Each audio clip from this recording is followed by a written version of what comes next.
mare, for today's video, itutuloy ko ng voice over at ang video natin. Ayan, papunta nga pala tayo dito sa Caliraya Lake, mga mima, kaya samahan nyo naman kami. Si Hasbi kasi naisipang doon na lang kami magtanghalian kaysa sa Pami para maiba naman daw, total malapit lang naman. Pero yung malapit niya, pakiramdam ko 1 hour din namin tinakbo, nakshuta. Medyo dito nga lang kami sa bungad kakain. Ayan, sa pinuntahan na namin to dati, kaya lang gusto namin kasama sila mom. Kaya ayan naman. Ganda na nga sila dyan, pero sabi ko hindi pa yan yung mismong lake dahil Laguna Lake ata yung natatanaw nilang yan. I-comment nyo naman kung ano yan, hindi ko rin kasi alam. Speaking of mga person, ayan, pagbaba nila todo picture na agad sila. Ayan, ang aking nanay na vaporist. Siyempre kasama si Haydenist. Yung todo forma kami, nakshuta, mga nakapambahay lang ate kasama ko. Ako lang yata yung naka-miss sa rubber shoes na padala ng daddy sa akin, nakshuta.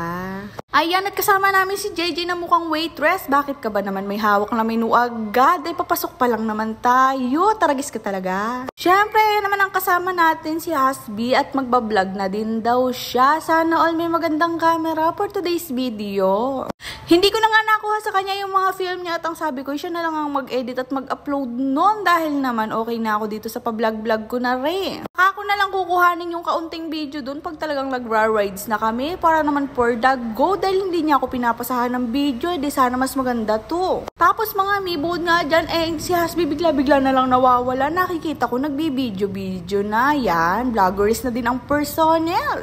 Ayan, na tinurungan nila na dito daw nila gustong kumain. Hindi nila alam na langit-ngit to. Diyos me. Sa lalaki namin, sinasabi ko sa inyo, pag hindi to lumugso ngayong oras na to, tragis na yan. Kita niyo naman, napakaganda ng viewers dito. Ayan. At si Grizzly naman, napakaganda ng view. Pero pusa lang pala gustong picturean. Tragis na yan talaga. Ayan, marami nga ditong kubo-kubo kaya talagang may privacy kapag kakain ka. At syempre, namimili na din kami. Huwag kayong mag-alala, hindi kami namimili ng pagkain. Yung presyo yung pinipili namin. Yes, mga mare, tama kayo nang narinig. Yung presyo talaga yung tinitingnan namin. Huwag kayong mag-alala, dadating yung panahon na pagka tayo vloggerist na talaga hindi na natin titingnan yung presyo, yung pagkain na lang. At nang maka-order na nga sila ng kanya-kanyang mga pagkain nagtititig naman kami kasi si Kuya tagal magsulat, mali-mali pa yung nilagay sa order. Ngayong mga oras nga na to mag-aalas 2 na pero namimili pa rin sila sa menu. Bakit katagal nyo? Naglakad-lakad nga muna kami dito sa mismong kanilang entrance at eto naman ang nangyari. Iniwan din nila Kes. Video nga dito si Hasbi, sabi ko kukunin ko ba't hanggang ngayon hindi niya pinapasa sa akin. 1 week na yata tong video na to. Hindi ko pa na-edit. Kaya eto na lang na view ang makikita nyo. Ayan, maghabulan kami ng maghabulan dining ganay earns. Syempre habang naghihintay tayo dahil mukhang ginigisa pa nila dahil 12 kanin ang binili namin. Diyos ko, napapaghalataan tayong mga nagugutom agad. Speaking of 12, sabi ko hindi ako magra-rice. Bakit 2 rice yung nasa plato ko? Charis. Bali, ayan, tigda 2 rice nga pala kami pero 1 rice lang nakain ko. Joke. Iyan, diba? Kanin pa lang ang nilalagay, wala nang babalikan si ate at kumain na rin kami at yan naman si Haida nga tumba pa nga. After namin kumain, hindi muna kami uuwi dahil pupunta muna kami dun sa mismong lake. Baka naman kasi hindi nila makita, takala nila yun na yung lake. Tapos after nun nag-regret sila dahil 2,000 nga ang mahigit ang binayaran namin. Napakadami naman daw pala ditong kainan. Ayan na mga mare ang lake. Ayan na talaga siya. Hindi ko alam kung dam ba yan or what. Pero ayan, meron parang Eiffel Tower doon na puti. Ayan, just may pa White House pala dito si Mayor. And for the go-go at thank you Lord naman, hindi dito maulan dahil sa rain na lang yata maulan for today's video. And for the go pa rin kami at nagkukwentuhan nga sila dyan kung bababa pero ayaw nilang bumaba dito dahil mainit daw at maraming nagde-date. Taragis na yan kasi, ba't ginawa niyong date nyon? Bungad-bungad nga lang kami dito kaunti at syempre nagpictura na din. Eto na naman si Binibining talong ko. Bakit yung damo naman ang pinipicturan? Dusme. Ayan, napakaganda ng lawa. Parang kasarap mamingwit dyan mga mi. Tapos may mahuhuli kang tilapia. Diretso ihaw sa gilid. Diyos me, kailan kaya ako makakapag-vlog ng ganun? After 30 minutes naman namin uuwi na din kami sa wakas mga mi. Dahil marami pa daw akong labahin. Diyos me, bakit naman gusto ko mag-enjoy ngayon? Ba't labahin naman yung nasa isip ni Hasbi? Bala ko sana magtanggal ng stress. Pero naiisip ko yung labahin ko pwede nang lagyan ng star. Yes, pwede na ulit siya maging Christmas tree for today's video mga mi. Diyos ko, bakit naghaharutan din sa tabi-tabi mga person? Sana all may kaharutan, charis. Ayan na nga, palabas na nga kami din at napakadami pang pumapasok. Sabado nga pala to, kaya maraming turista for today's video.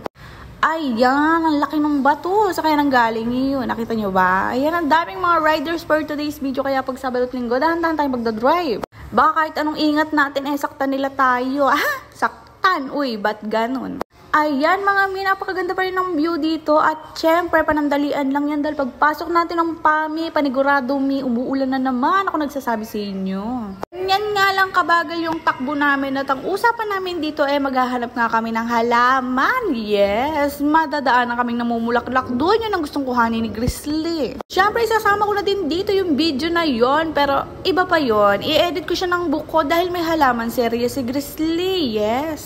Bala ko na siya igawa ng page. Yes, dahil gusto niya yan. Tapos nakita ko nga dito yung pamilya ni Bailey. Ayan. Bigla ko namang na-miss yung anak ko na yun. Ayan, pakiramdam ko hindi lang niya yung kamukha. Kaamoy din niya yan. Diyos me. Medyo nagalit nga sa akin si Bailey nung nakita ko at sinabi ko sa kanya na nakita ko yung pamilya mo doon. Naglalakad-lakad. Ba't nandito ka sa akin? Ang ganda ng nakikita yung langit na yan. Kabaligtaran yan doon. Diyos me. Kwentuhan nga silang kwentuhan at sabi namin bakit biglang may nanahimik. Yung pala natutulog na si JJ. Ayan. Ilalagay daw niya ang kanyang pangmalakasang mask. Diva, nandito na agad tayo sa PAMI. Ganun lang yung kadali. Huminga ka lang saglit, nasa PAMI ka na, pero nawala na dyan yung red horse. At eto na talaga ang sinasabi sa hula. Ayan, diba? Mabagyo-bagyo ka dyan, mi. Wag niyong bibiruin ang Real Fami at Infanta, sinasabi ko sa inyo. Pagpasok-pasok umuwi. Kung summer sa inyo, dito hindi. Rainy days, ganun. Walang summer sa amin. Diyos ko, March lang ata ang summer dito. Yung damit ko, basang-basa pa din. Pero 1 week na yung nakasampay. Tambak na ulit kami ng labahin. Hindi pa natutuyo. At eto na nga ang serye ni Grizzly. Ay.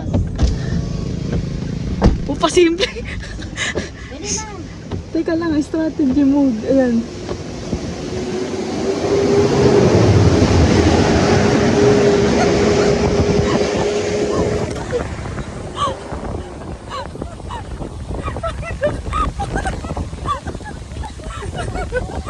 Kapalikod na.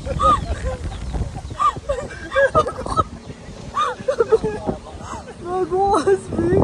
Pag-angat nilakita ko, pag-angat hindi gumagana si Emma. Paligid din siya.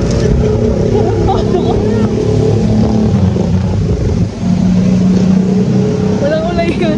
Kunyari lang siya naman sa bulaklak. JJ, sarap mo. Mahangin mahangin. JJ, sarap. Tuloy ako. Oh my God. Kapalingon siya. Tama na. Wala man lang pating ugat. Walang ugat. Napadaan nga kami dito sa gilid ng kalsada at syempre may falls. Yan ang makikita nyo dito sa amin. Kaya pa like, share, and follow na lang. Baka marami pa tayong may upload for today's video. Alpine Vlogs nga po pala. Salamat! Oy, ba't ganarns?